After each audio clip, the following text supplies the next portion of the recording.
Hello and welcome to the Box Score Breakdown. I'm your host, William Harris, aka William is Bill, and I'm great to be back with you guys for another great episode of the Box Score Breakdown, where we recap the games of the night. Tonight we only had a 3-game slate, so not much to get into. So I will cover some of the top ads for right now because you're either going into your fantasy playoffs, preparing for your fantasy playoffs, or this is the first week of your fantasy playoffs. So uh, let's get straight to it like it's nothing to it. It's going to be a fun, intriguing week. You know, right now it is silly season. It's beginning a little earlier than it used to, but it's kind of crazy right now. So let me tell you the top 5 ads of the week. Gigi Jackson for Memphis. You know, he is the number 1 ad on Sleeper right now. He's got a great opportunity. Jarris Walker, he's been balling lately for the Indiana Pacers. Early in the season, we expected him to do a lot more. He's finally starting to turn it on. Tari Eason for the Houston Rockets. Some of this is just because of the games tonight, but those players are all doing well. Cason Wallace has great opportunity for OKC. He's number 4. And Precious Achiuwa, number 5 for the Sacramento Kings. And he is playing his butt off right now. You know, I was asked about him the other day. Should I pick him up and drop Keyshawn George? That's a tough thing for me to do because, you know, the history of Precious Achiuwa is a very average player. But like I said, it's silly season. People are taking advantage of the opportunities, and there's other teams tanking. So that's taking their good players out of the mix a little bit. So it's really, really topsy-turvy right now in fantasy. Is kind of on a game-to-game basis. If you must do a drop that you don't want to survive, you have to do it at this point. But like I said, it was a 3-game slate. So let's get straight to it like it's nothing to it and begin right away. Hope you guys made your fantasy playoffs and are going to make your fantasy playoffs. So first game of the night is the Sacramento Kings versus the Memphis Grizzlies. We just talked about some of the players added from this team. So let's start with, the Kings won 123 to 114. Precious Achiuwa, 22 points, 12 boards, a steal, and a block. And, I mean, he's on a roll right now. Sabonis is out for the rest of the year. The only other obstacle was Dylan Cardwell, and he's injured right now with a left ankle sprain. So you have Maxime Renaud and Precious Achiuwa. They are the only bigs on this team. So they are going to continue to get minutes, 28 to 35 minutes a night. It's not as crazy as it seems to add Precious Achiuwa at this point. He's pretty much a must add right now because of the Kings lineup, their roster, and the landscape of the league. So he should be able to definitely get at least 10 and 8. And then hopefully, you know, you're hoping on the steals and blocks per game. For Keegan Murray, terrible game in 34 minutes, had 6 points, 2 for 10 from the field. He had 5 boards and 5 assists and 3 blocks. 3 blocks is amazing, but 20% from the field and only 6 points is kind of devastating, especially in this situation where, you know, there's no Zach LaVine. There's a lot of people out. There's no Sabonis. Like I said, they traded away players. This is the time where Keegan Murray should be the best player on the team, and to be outshined by everyone that started. Everyone except Killian Hayes scored more points than Keegan Murray, and Killian Hayes just got picked up like yesterday on a 2-way contract. So it's kind of embarrassing for Keegan Murray. Hopefully things will look up. I mean, it's not looking good. Maxime Renaud, who I just mentioned, 10 points, 13 boards, no steals and blocks, unfortunately, but it's good to see that those 13 rebounds, shot over 50%. He's definitely an ad. I think he will play better than Precious pushing forward, but I mean, right now it's hit or miss. Either one could do it. Russell Westbrook, 25 points, 7 assists, and a steal. He was coming off a really bad game the other day, but he bounced back, and he's got all the opportunity, and He has all the opportunity in the world to continue doing this. DeMar DeRozan, 19 points, 4 assists, 2 boards, 2 steals, 2 blocks. You love the 2 steals and 2 blocks. That's just all around great game for DeMar DeRozan. 7 for 9 from the field. Pretty perfect. You just want more points, but you can't complain too much. And they got the victory. Off the bench, Malik Monk, 10 points, 2 steals and a block. Daquan Plowden with 19 huge points, 50% from the field, 5 boards. And Nick Clifford, 12 points, 6 boards, 5 assists, and 6 steals. So we really want to see Nick Clifford starting and getting a full opportunity to play. But, of course, they're playing Russell Westbrook. But Nick did play 28 minutes, and he's a guy to look out for in the second half of the season. He's had a lot of opportunities, a lot of failures, a lot of, disappointments. But 6 steals tonight, 6 boards, 5 assists. Things are looking up for Nick Clifford. For the Memphis Grizzlies, Omax is really starting to step it up. That's Olivier Maxence Prosper. He kind of is an afterthought in trades and free agent signings, and he was never getting minutes in Dallas. Now he's on Memphis. He was a second stringer, third stringer, but he started tonight, and the last game was good as well. But he has 17 points and a block, 7 for 9 from the field, 3 rebounds, and you have to consider him as well, depending on the depth of your league and spot opportunities. He can put up some solid production for you, especially if he's starting. This Memphis team is a complete disaster. They traded away Jaren Jackson Jr. Ja is still out. Brandon Clark is still out. It's so many people out for this team. They're just playing any and everyone pretty much. So Omax is getting the opportunity. Gigi Jackson, who I mentioned is the number 1 ad, 16 and 6 boards with 1 block, 50% from the field.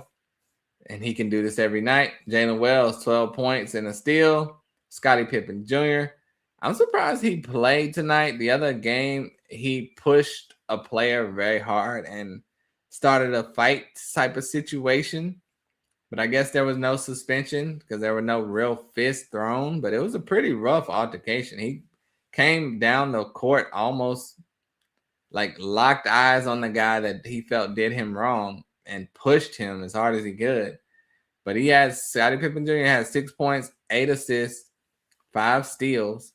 He did have 7 turnovers, but 8 assists and 5 steals is incredible. And he went 0 of 8 for the field. So that was all free throws. If he would have made some shots, he would have had an incredible game. Cam Spencer, 7 points and a steal. Taylor Hendricks off the bench, 12 points, a steal and a block. Want to see him get more minutes. It's weird that Omax started over Taylor Hendricks. Don't know what's going on there. Javon Small, the rookie, second-round pick, huge game. 21 points, 6 boards, 9 assists. You have to wonder if he's going to get an opportunity to start down the lineup because, Cam Spencer, you kind of know what he is at this point. Same for Scottie Pippen, but Javon Small, what could he be? Could he be your future guard in the backcourt, along with a guy like Walter Clayton, who had 9 and 6 assists? They both need this time to develop. I would say more than Cam Spencer and Scottie Pippen, but we will see.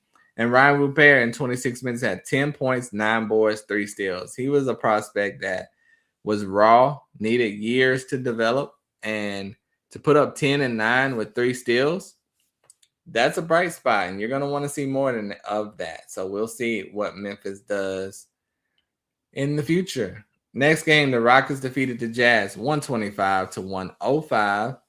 For the Jazz, Lauri Markkanen had 29 points, 2 steals, 3 boards, 2 assists, 10 for 23 from the field. He would have had a 40-plus point game, but he went 1 for 10 from 3. That's not normal for anyone. Me and you can go out there and hit 2 out of 10. So Lauri Markkanen, you may see his numbers and say, that's a really good game. It should have been a great game. It just didn't fall from 3 for him. Kyle Filipowski, 13 and 5 with 4 assists and 5 steals. He did have 6 turnovers and a block. 4 for 10 from the field for Kyle. And, there was good news for Kyle, bad news for Nurkic. Yusuf Nurkic is out for the season. I can't remember what the injury was, but he's out for the season. And, the Jazz are happy, unfortunately, because the more players out for them, the easier it is for them to tank. But, yeah, so Filipowski and Markkanen should have a great path to the finish if they continue to play Markkanen. So more than likely, Filipowski is going to be the guy trending up the rest of the season. They don't really have any other bigs. Kevin Love, but there's no need to play him. I want to mention Cody Williams. In 14 minutes, he started, had 2 points and nothing else. That's very disappointing because he was coming on. I have to see if he got banged up or not, but this is a disappointing game. Isaiah Collier, the assist merchant, did not have that many assists tonight. 17 points, 3 assists, and 2 steals. 4 for 16 from the field. That is 25%. That's not good. 0 for 5 from 3. That is not good. But he did go 9 for 10 from the free throw line. So that's promising. And like I said, 17 points, 4 of 16. If he goes 8 of 16, 7 of 16, it's a really, really, really nice game. So Isaiah Collier is trending up, and that's, of course, with Keontae George out. Ace Bailey started in 27 minutes. Horrible game, 2 of 9 from the field. You see why the Jazz lost. The shooting percentages were horrendous. And Ace Bailey did not add to it. 2 of 9 from the field. He did have 8 boards and 2 steals, but 4 points. Not good enough. Bryce Sensabaugh off the bench with 26 points and a block, 3 boards. Really good game from Bryce. He just needs to be consistent. I will say Vince Williams got hurt in this game. Tari Eason kind of gave him a cheap shot. Looks like he messed up his leg pretty bad. Had to get help limped off. So keep an eye out for what's going on with Vince Williams. And for the Rockets, Kevin Durant, 18 points, 5 boards, 12 assists for Kevin Durant. You don't see that every day. 1 steal and a block. He kind of got to coast this game. Jabari Smith took the load. He was killing it in the first half. He had 22 in the first half. Finished with 31 points, 9 boards, 3 steals, 3 blocks. That is just an all-time game for Jabari Smith right there. And if he can do this, he can allow KD to coast to the playoffs. So we'll see. Tari Eason, 11 and 10 with the steal and the block, 4 assists. But yeah, 11 and 10 boards, nice. Alperen Sengun's kind of took a back seat with 16 points, had 9 boards, 9 assists, a steal, and 2 blocks. Just didn't need to put up a lot of points tonight. Amen Thompson, 20 points, 7 boards, 3 assists, 2 steals, and a block. Unfortunately, 6 turnovers, but good game from Amen. Off the bench, Reed Shepherd, 15 points, 4 assists, 3 boards. And everyone played on the Rockets, but no one else is worth mentioning. And for the last and final game, the Spurs defeated the Pistons 114-103. For the Spurs, of course, we want to know about Wemby, 21 and 17, with 4 assists and 6 blocks. 6 blocks is insane. 1 steal as well. Tremendous. Just Julian Champagnie, 17 and 6 with a steal and 2 blocks. De'Aaron Fox had a down game, similar to Isaiah Collier, 4 for 17 from the field. It's like 24.5%. 10 points, 7 boards, 7 assists, 2 steals. But he put up the other categories. Devin Vassell, leading scorer with 28 points, 4 assists, and a block. He can do this every now and then. He is a very promising guard, but comes and goes. Stephon Castle, 16 points, 11 assists, 4 boards, a steal and a block. Good game by Castle. Keldon Johnson off the bench, 9 and 4 with the steal. And that was about it. I'll mention Dylan Harper had 5 points and 3 assists. And finally, for the Pistons, Tobias Harris started, did nothing. He did have 8 boards, but terrible game. Duncan Robinson, 3 3-pointers, 13 points and 5 assists. Jalen Duren, 25 and 14 with 2 steals. And I will say, someone pushed down Cade Cunningham, and Jalen Duren got up in his face and was like, no, we're not doing that. Like, you're not touching the potential MVP. So you don't want to see Jalen Duren get mad again. Last time it was a brawl in Charlotte. Speaking of Cade, 16 points, 10 assists, 6 boards, 2 steals, 3 blocks, that all-around production and greatness. Asar Thompson, Amen's twin brother, who he played against, 8 points, 4 boards. Paul Reed back to the bench with Jalen Duren back, had 10 and 5 with a steal and 2 blocks. Ron Holland, 15 and 11 with a steal and a block. And that is about it for that game. For the players of the night, let's talk about Wembanyama with 21, 17, and 6 blocks. Jalen Duren, 25 and 14. Precious Achiuwa, 22 and 12. Javon Small, 21, 6, and 9. Bryce Sensabaugh, 26. And Jabari Smith with 31, 9, and 3 steals.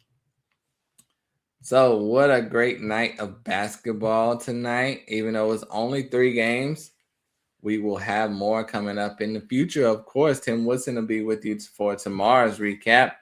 And remember, we are the Box Score Breakdown presented to you by FanDuel. We are a Sports Ethos presentation, recording live on X, YouTube, and check us out on any place where you can get your podcast. We appreciate you guys listening, watching, joining. Follow me at William is Bill. Follow at follow at Sports Ethos and follow at Ethos Fantasy NBA. We just got over, I think, 10,000 subscribers on YouTube. So check out the YouTube. And we appreciate you at Sports Ethos. So until next time, guys, do great in your fantasy teams and leagues and all that good stuff. And it's time to go to bed. I'm out of here. Peace.